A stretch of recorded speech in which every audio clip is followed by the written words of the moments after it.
evening to everyone, and welcome to the daily briefing. I would like to inform you, friends, that as of now, and by the time this press briefing was done, the reports that have come in to us are as follows.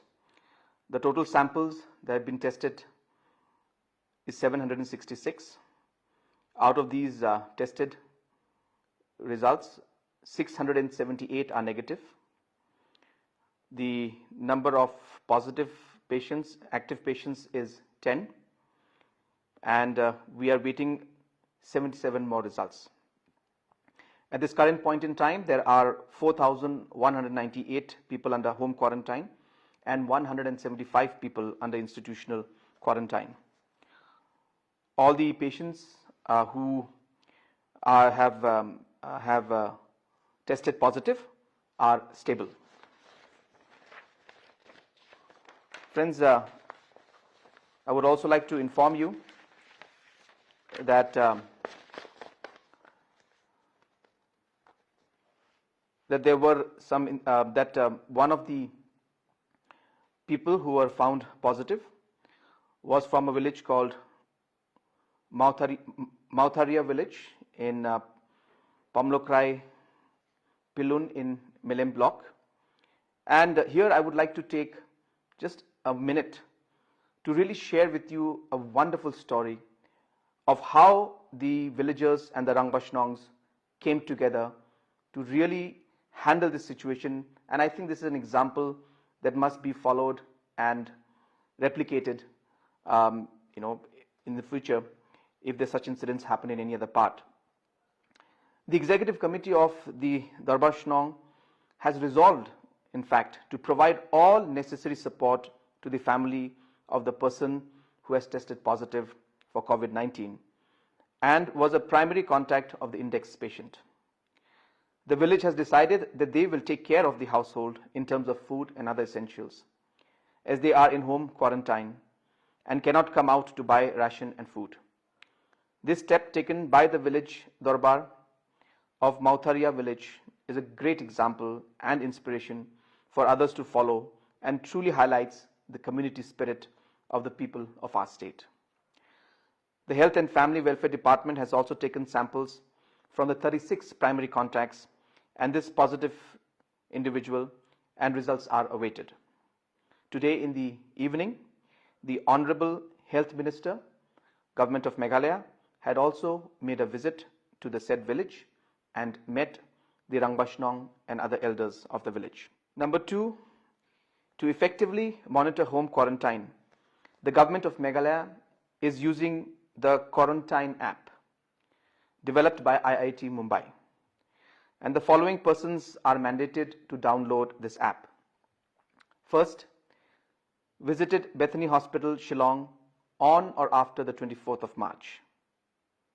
B, visited Bethany Hospital, Nongpo on or after the 30th of March.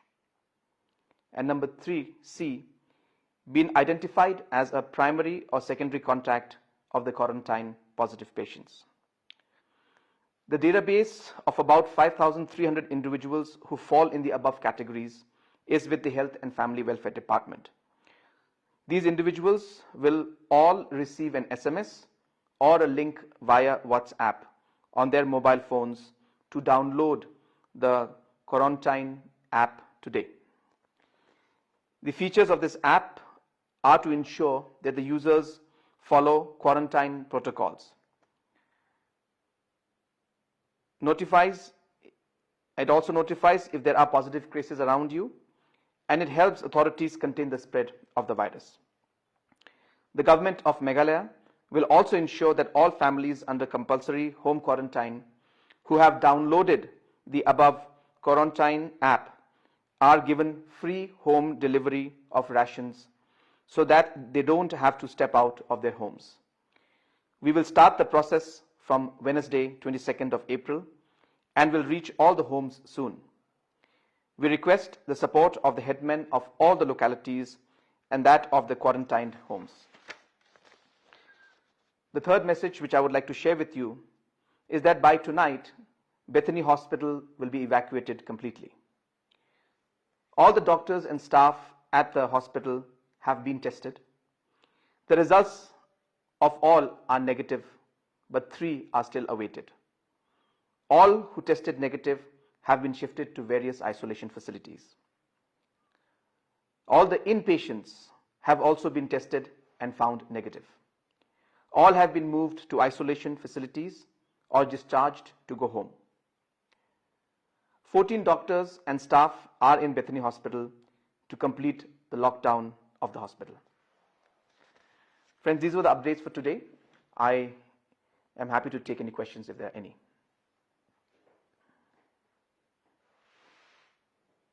Tomorrow is set to relax the national lockdown as announced by Prime Minister. What is the stand of Meghalaya government? Yes, there has been a circular and an order that has come out from MHA that has said that movement of stranded laborers within the state, to facilitate, that order has come out.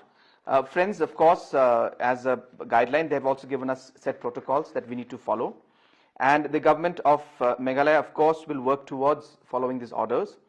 But keeping the situation in mind, we need to be very careful, and therefore we will follow very, very strict protocols, number one. And number two, areas which have been affected and districts which have been affected, there will be a complete assessment on how we should move forward. And only after assessment is made, we will take decisions. But districts which are not affected as of now, even in those cases, only after strict protocol and strict measures are taken, only then will we go ahead. Concerns are being raised on complications arising out of online classes. Rural areas have poor connectivity. How will the government look into this issue? Yes, friends, when it came to education, of course, it's a concern for all of us. And, online classes is one option because the technology is available. And we wanted to use that to facilitate to whatever extent that we could, knowing that there are limitations in terms of connectivity in the rural areas and the infrastructure is not sufficient to go ahead with it. So therefore, knowing that, we are examining if there are other options and other ways to move ahead with this, and the education department is working.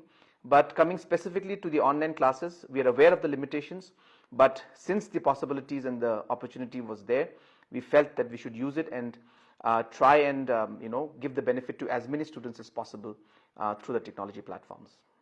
From the beginning of the pandemic, it has been repeatedly suggested that ICAR Umiam become a testing center, but this was not taken up. In fact, ICAR Umiam has 2 RT-PCR machines and Negrin has only 1. Yes, in fact, we are aware about the ICAR testing facilities, and it was Meghalaya government that had taken this matter up almost about 3 weeks back with ICMR. And during that time, ICAMR did not give the permission, and there were certain conditions, and we were in discussion mode with them, and we could not take it any further as we did not get a positive response in the first go. It is after Meghalaya raised this issue in the recent past, about 3-4 days back or 5 days back, some other states have raised it, and keeping the critical condition in mind, to some extent, in some areas where the facilities are safe and there are enough provisions and infrastructure, ICAMR has finally started giving the permission in those areas. So therefore, we will also now once again start moving. In fact, we have already started moving once again with them. But apart from that also, government of Meghalaya is working on increasing facilities through other technologies also. And we are working on some other aspects. I think in about another 24 hours to 48 hours, we'll be having better information on that, and I'll be able to report, inform all of you. And we should be able to double, if not triple, the testing facilities in the next 48 hours to 72 hours. But I'll be able to update that only maybe tomorrow or day after. Many people in rural areas are rejoicing after the government's announcement yesterday that arecanut, betel leaf and broomstick will be allowed for sale. Has the government identified the traders who will buy as well as market for bringing the products to Mono? Friends, of course, we have been very clear that agriculture is critical for our farmers, and for the livelihood and for the economy in the rural areas. And therefore, keeping in mind all these aspects, we had decided, and Government of India has also decided that agriculture should be allowed and movement should be allowed of agriculture products. But I think all of these comes with conditions. Number one condition is when they do these activities, there needs to be proper social distancing. There needs to be proper, the different provisions that are there that need to be followed. And very, very importantly, the movement of people, which we are very clear from day one, will not be allowed from different states to come in. Therefore, there will have to be some kind of arrangements or some kind of adjustment that will need to be made from within the state on how the logistics will go to the traders outside. So therefore, will there be farmers coming together and then them getting the local transportation and dropping the product off at the border, and then from the border, the other side, the traders will collect it from that side. I think these are nitty-gritties that the farmers will have to work out along with the local traders and the outside traders. And as far as possible, the administration also will try to support in that aspect. But we are very clear that there will not be any compromise on the protocol of not allowing any of the traders from outside the state to come in. So there'll have to be local adjustments that the farmers and the traders locally will have to make. Last question. Will the government declare that sub-urban area detected will have COVID-19 patient as a red zone? No, I think we have more or less answered that question, that we are, number one, we have already quarantined all the houses and the individuals who have been in primary contact out there. We are waiting for the results of that. Once the results come out, we will be in a better position to take a better decision. But the villagers and all have already been sensitized that it is in the best interest of everybody that that home quarantine and isolation to a large extent is maintained. The primary contacts, which I had mentioned earlier, approximately 35, if I'm not wrong, they have already been told to stay at home and quarantine themselves. So therefore, all the protocols are being followed and the measures are being taken. As I was mentioning today, officers had visited in the morning and the afternoon, and the Honorable Health Minister himself had also visited the said village. And I would once again really like to